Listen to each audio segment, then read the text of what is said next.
A chief inspector of police who is attached at the DCI in the Serious Crimes Unit has confessed that indeed Safaricom was feeding them people's data without court orders. And you remember during the 24th of June last year, the 25th of June last year, the Gen Z protest, when there was internet gagging and when people questioned and also authorities asked what exactly happened to the internet, everything was lagging. Safaricom issued out a public statement and said it's because of the undersea cable.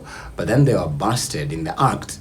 The undersea cable guys said there has never been a hitch when it comes to the Kenyan side, so they lied.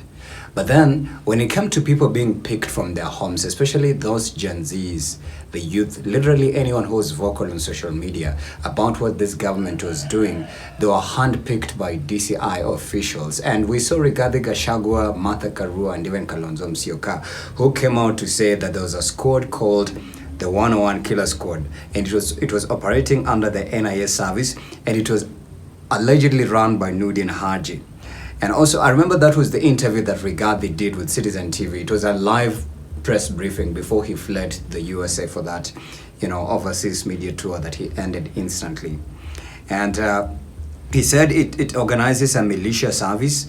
And then it was also about, people being held hostage through the Terrorism Act, especially those that were vocal on social media about the things that this regime had meted on citizens. But now, according to an article published by Nation, and I'm going to read to you just an excerpt of it, it says, Chief Inspector of Police Bosco Kisao, who is attached to Serious Crimes Unit at DCI headquarters, told Milimani Senior Principal Magistrate Ben Mark Ekubi that Safaricom had provided them with details of David Oga Mokaya, whose social media publication had raised concern because allegedly this student, he's a Moi University student, had published false information about President William Ruto.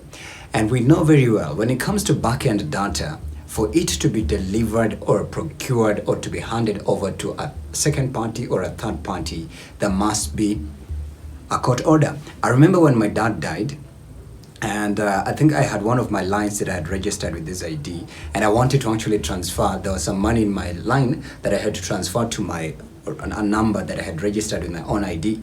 I was told I need to provide a court affidavit of some sort, and then an ID, a death certificate.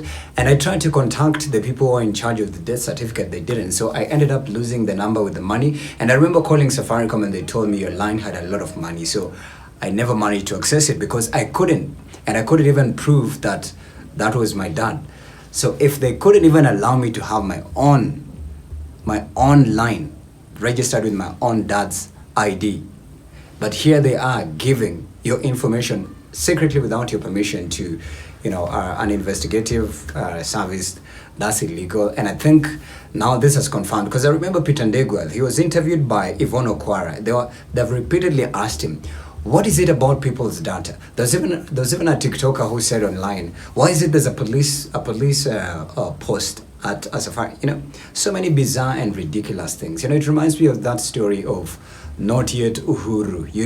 Are we at Uhuru really?